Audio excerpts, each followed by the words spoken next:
Me, no all-star? Man, please. I see y'all when I see y'all.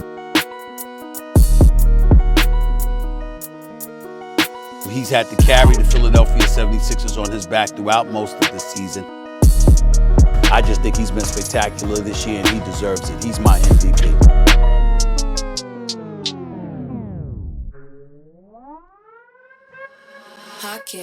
Let it be. At the time when you need your future Hall of Famer to show up the most, it seems to be the time when he always comes up the shortest. 15 points, 8 rebounds. I'm sorry, in a closeout game. But the process is dead. Jimmy Butler is, come the postseason, one of the 10 best guys in the league every year. He is just a different guy than he is in the regular season.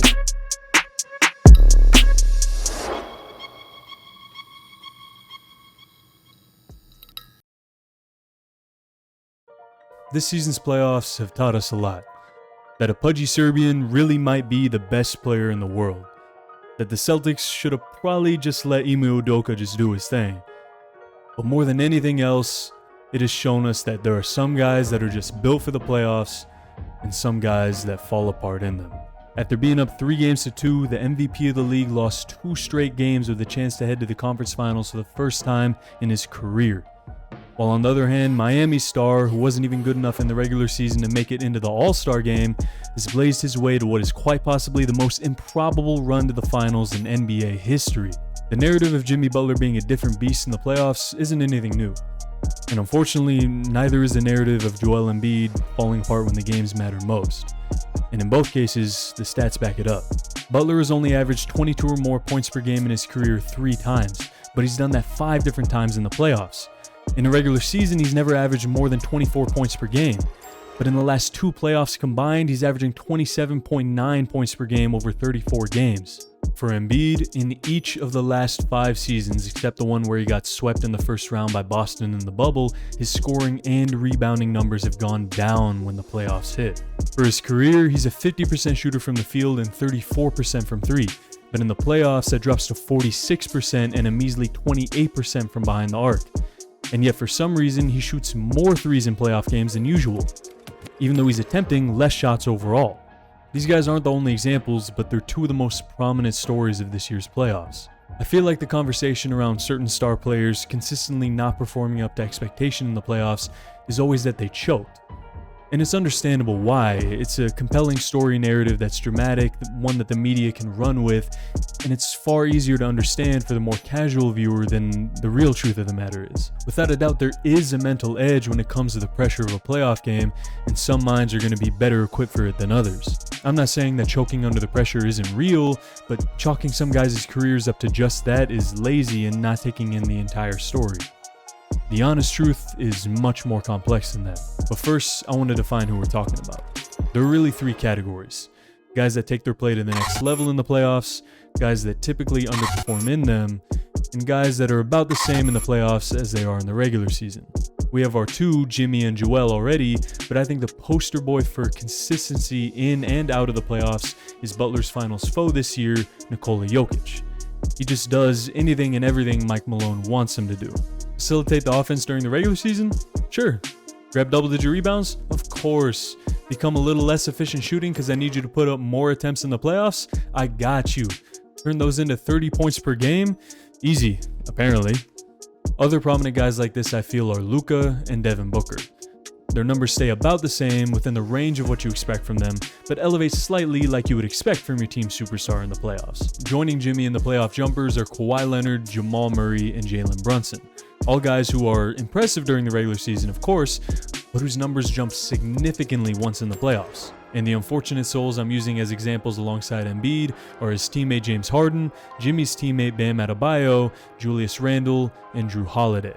All guys where either their numbers noticeably drop, they become incredibly less efficient getting to their numbers, or a combination of both.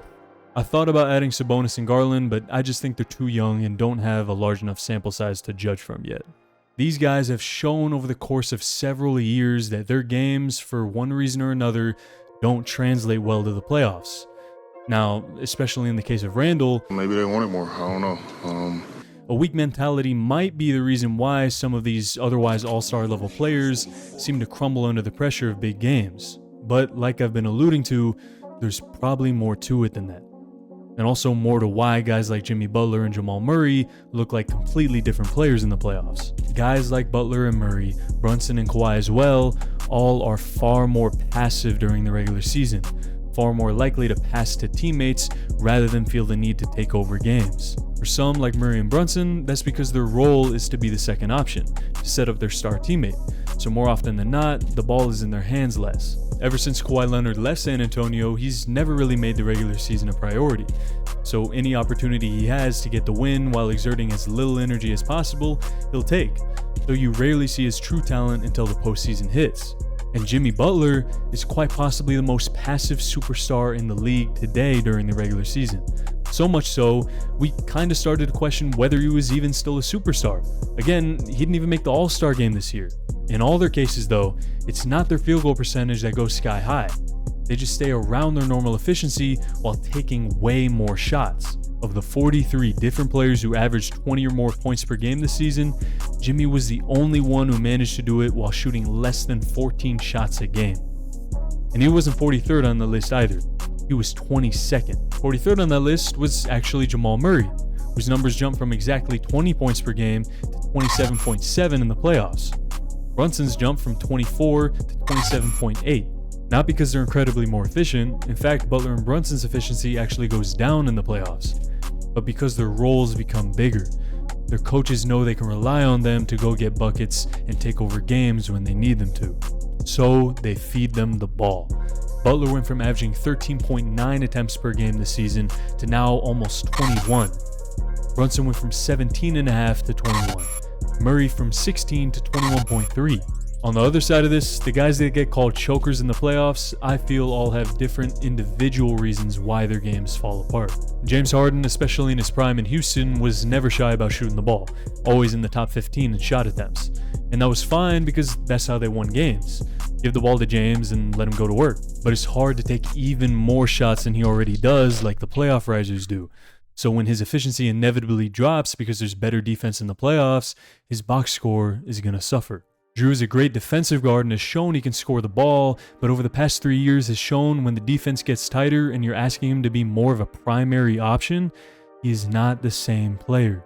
Since he got to Milwaukee, his field goal percentage drops from 49.5 to 39.5 in the postseason. He goes from an elite three-point shooter to looking like someone that should probably just stick to layups. For Bam, I think it might be a couple of things. He's the opposite of everyone else, taking less shots than usual, even though last year in the playoffs, he was more efficient than in the regular season. I know some of his games this playoff run have been pretty ugly, but I think Bam's playoff struggles might mainly come from how much more Jimmy Butler is looking to score and not pass. Also, being 6'9" at center when players are allowed to be a lot more physical makes it a lot more difficult for him to score down low. Embiid is the perfect storm of bad in playoff games so far in his career, because somehow he shoots less efficiently even though he's shooting less shots, leading to some horrific numbers for an MVP. Their games all have one thing in common though. One of their best attributes is waiting for defenses to make a mistake and taking advantage of it, especially Embiid.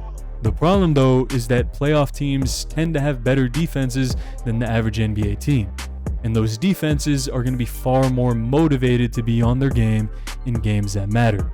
A playoff team in a pivotal Game 7 is probably going to be more motivated to defend better and make less mistakes than a bad team like the Hornets are in a random game in February. When defenses are more locked in, there are less mistakes for Joel Embiid to exploit, which is a big part of his game. So a lot of possessions just end up going wasted with him just waiting for a mistake to happen, then having to force something late in the shot clock. All of these guys, Harden, Embiid, Randle, Adebayo, and Holiday, all thrive in structure, in offenses that run efficiently and try to force mistakes. But playoffs are chaos, and sometimes defenses are too good to allow for structure. And when the structure falls apart, guys that have great handles and a lot of moves in their bags, like Butler and Murray and Brunson and Kawhi, tend to thrive. And the guys that can't even go to their right hand tend to get cut down. So if you want to be a playoff performer like Jimmy and not a playoff faker, you got to be able to think on the fly, improvise, and make something out of nothing. I hope after watching this video, you have a different perspective on why certain players play the way they do in the playoffs, and to maybe temper your expectations going forward for those guys when it comes to the postseason, regardless of the regular season stats. Or you can ignore all this and just continue to run with the narrative that they're just chokers. That's fine too, but I think after watching this, we can all agree there's more to it than that. At least I think so. Anyways, that's going to be the end of the video. I really appreciate you guys being here, watching to the end. If you made it this far, leave me a comment if you liked it, like the video if you liked it, and if you want to see more content from me, give me a subscription down there.